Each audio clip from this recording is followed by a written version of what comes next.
So, in this session, you're going to get these five non-negotiables that should make losing body fat, getting your energy back, and actually understanding how to build strength um, in five simple steps. How to eat in a way that supports fat loss and your energy, which is a big one for midlife women. Why motivation is not your problem, and how to kind of get your results without having to rely on willpower and motivation, which I hear from women a lot, like I just don't feel motivated, and how to implement this without it also like taking over your life. So just to give you a bit of information about me, so before I was a women's health and strength coach, I was a journalist. So I think I've got somebody in this chat that knew me when I was a journalist from a very, very long time ago. So I've helped hundreds of midlife women lose body fat, build strength, and get their confidence back, taking them to races all around the world, and helped women to achieve some things that they never thought were possible, like obstacle races, marathons, ultras, all sorts, and presented on the stage at National Running Show with the women's running editor. I personally started training when I was younger. I did lots of sport, but didn't do anything until like 38. And then I've gone on to marathons, triathlons, ultras. I've got one more world major to run in Boston, and then I'm done on all that. But what I'm really passionate about is teaching strategy that works in real life, that's not unrealistic. Um, and as I did lots of celebrity diet and fitness when I was younger, I also have gone through all the ridiculous diets, not me personally, but written about them. And I just don't believe in all that stuff. So I'm very honest and open about the methods that I use. So I tried to break it down into an acronym, KICKR, kind of around the Kickass Midlife Methods. So we're going to be talking about the five steps are like building muscle, so kinetic strength. I'm going to explain what that is. Intentional nutrition, so fueling properly. So I'm going to talk about a way that you can do this without calorie tracking, but I'm going to caveat that and I'll talk about that in the next slide. Your quality control over your food, so the types of foods you eat and the types of carbohydrates do become really important when you're in midlife. And then neat, keep moving. So it's not just about exercise, and that how to act now and get out of this rut of thinking, I'm just going to wait for motivation to turn up. I'm just going to wait for willpower to turn up. I'm just going to wait for the right time. Because all of us, if we're in this chat, in this group, we are midlife. So you need to act now. And I've already got a lot of people have booked calls already, but if you do want to have a clarity call, DM me on Instagram. I know some of you come through Facebook to me on my Instagram, which is Kickass Midlife Method, for a free 10-minute call so we can get that booked in for you. So building muscle, so kinetic strength kind of means that a kinetic chain. So all the muscles, multi-joint movements, your full body movements. So you'll get lots of coaches who might do split body programs. Really in midlife, it's unrealistic. You have a certain amount of time. Let's get your body worked out, all the major muscles in your workouts. It's more better for functional movement, improved body composition, and what I call in my program, aging adventurously. So why is it so important? It's not just about how you look in terms of having more muscle. It's from the age of 30, you lose 3 to 8% of muscle. Around menopause, that accelerates. Now, on top of that, if you have yo-yo dieted in the past and been like, oh, it was great when I was younger because I could just drop weight like that, and you weren't doing resistance exercise, what you are likely to have done is undermined your muscle mass anyway. So you have, unfortunately kind of decreased your working metabolism by decreasing your muscle mass.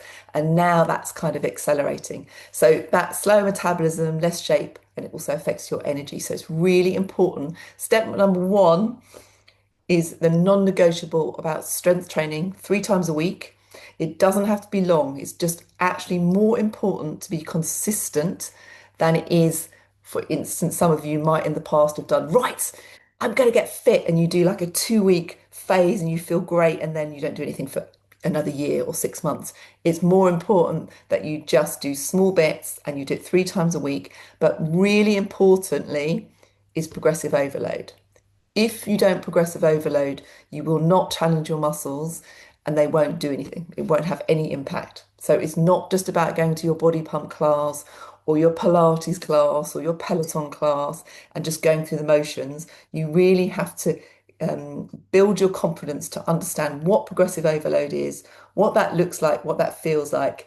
And simply put, because we've got 30 minutes, so I'm not going to go deep dive into it, it's about making sure you increase incrementally the weights that you use week on week, month on month, year on year. And then intentional nutrition.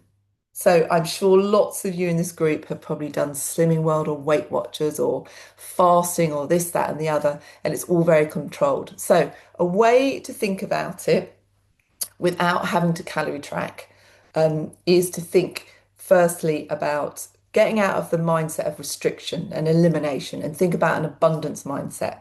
So if you think about what can I add to my plate to build my bones, brain, and body, then actually it's very likely that you will lose body fat. So rather than thinking, what can I eliminate?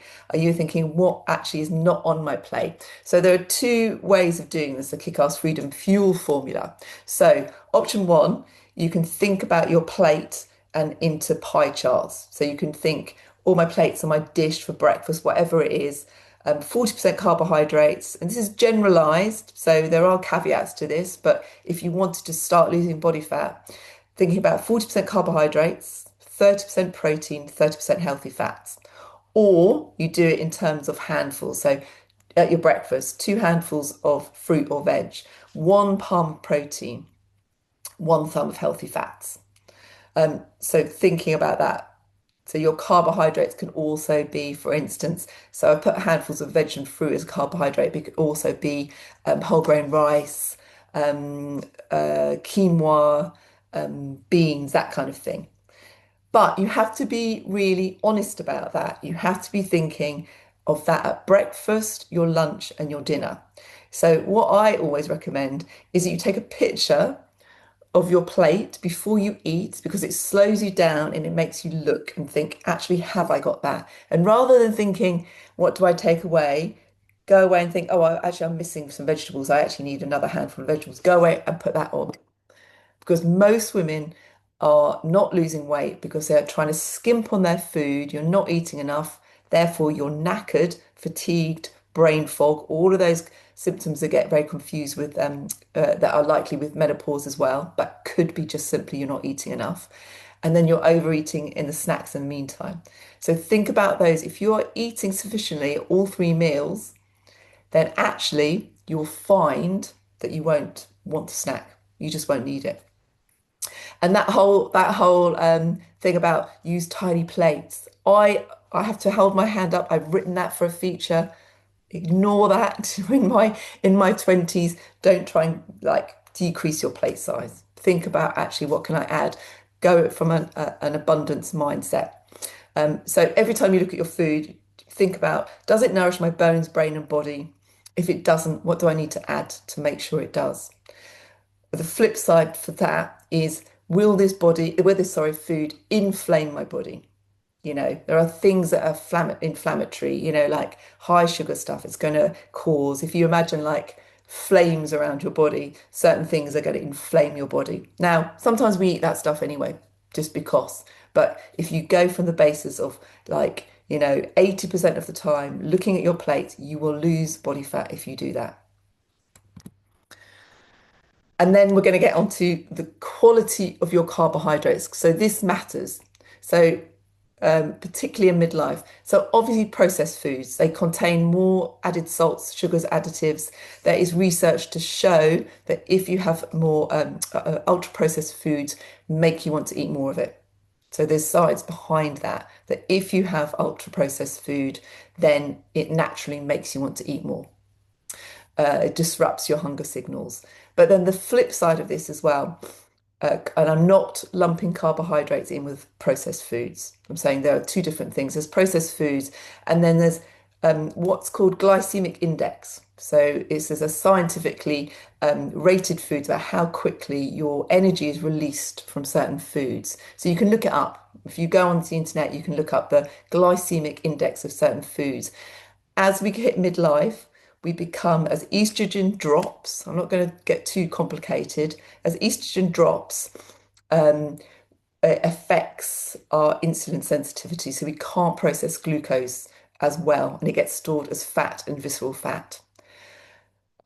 If you're having very fast release things like white breads, white rice, obviously the obvious, the sugars, the cakes, the biscuits, it's going to release it really quickly.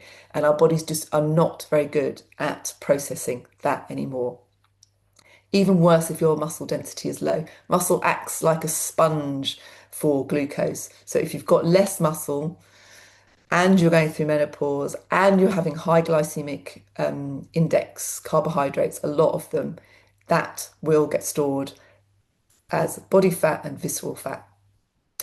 And then just the other thing to add to that is that I get lots of women say to me, but I'm really healthy. I cook from scratch.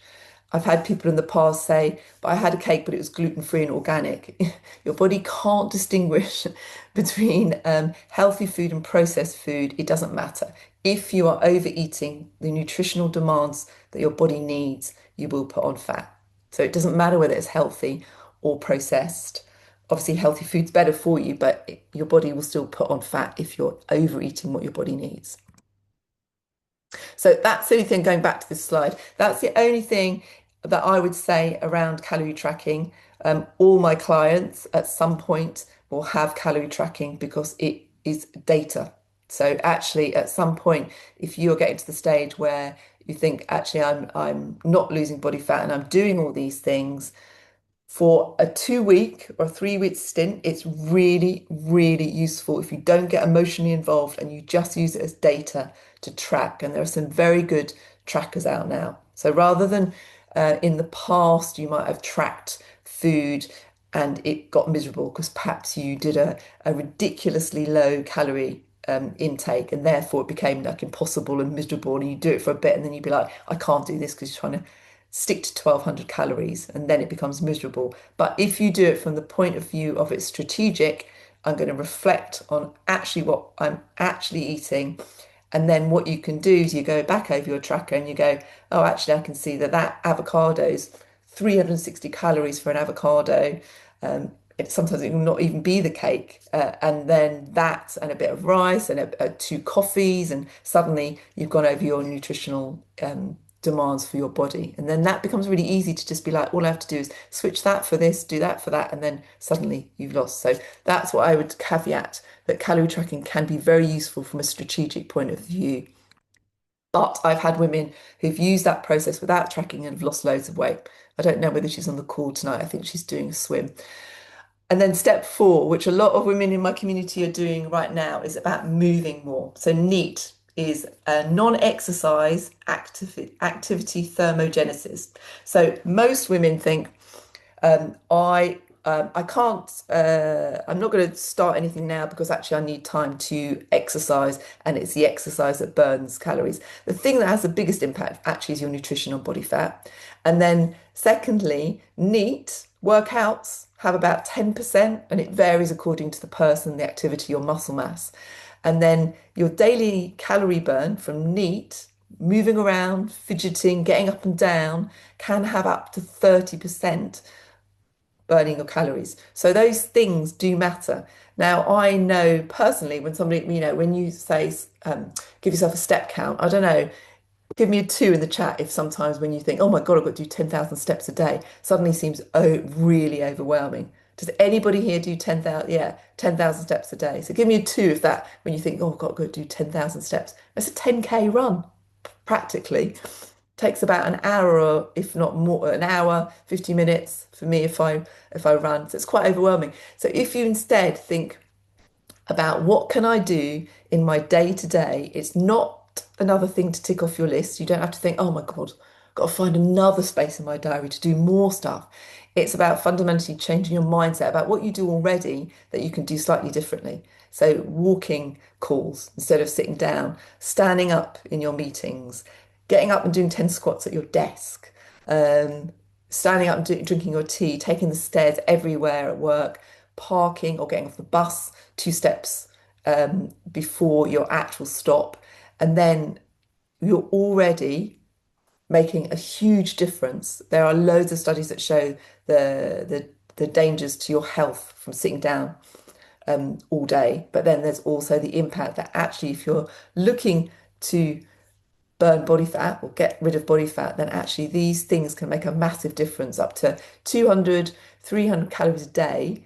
And 250 to 300 calories a day adds up to 10 pounds of body fat loss in 6 months if you did that every day. So that's quite a lot. And then step number five, act now. So motivation is unreliable. I cannot, and I know what it's like in midlife. You're feeling knackered already. You've got loads of stuff. I've got aging parents and university kids or younger kids. You've got work, you've got leadership. Am I changing career? What's going on with this relationship? You've got loads of stuff, and you just think, oh, I'll just wait. I'll just wait till I'm motivated. I'll just wait till this time.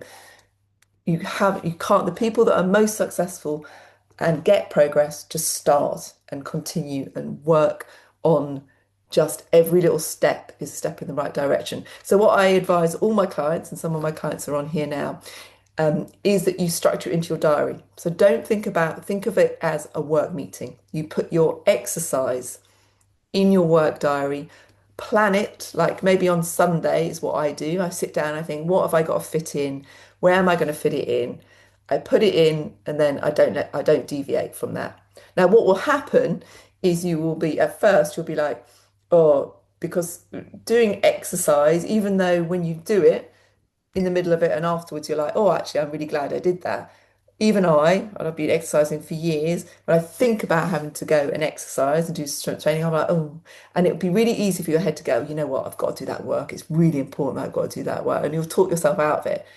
Put it in your diary and stick to it no matter what, non-negotiable. And I would also include that, and for all of my clients still on this course, some of you are still not doing it, I would also include your lunches in your diary and maybe your breakfast too. Suppers tends to be kind of covered because you're either with family or with partner or something. But during the day, one of the biggest things that I see with clients where they come unstuck is either they don't eat their breakfast because so many of you might have spent years going, oh, well, it's great. I don't need a breakfast. I'm not hungry. So therefore, I'm saving X amount of calories, or I don't need my lunch because I'm not hungry. But actually, you need to structure it because what it means is that you are knackered, your brain doesn't work, you're fatigued, nothing to do with menopause. You just haven't given it your brain fuel to work. And the flip side is that then it throws you out. You will probably snack. Typical thing. Who does this? Number three in the chat. If you do this, you busy at work and you think, oh, I'll just finish this work thing. I just really want to get this finished. I'm going to get it out of the way, and you push on through, and suddenly it's 4 o'clock, and you go, oh well, I'll just have a snack now instead to tide me over to dinner. So you have like a kind of sugary snack to pick you up, and then you get home and you're starving. You have a few more snacks until you have your dinner, and suddenly by the end of the day, you've probably not even realised you've had about 500, 600 calories of snacks, and you think in your head, it's great, I've hardly eaten anything.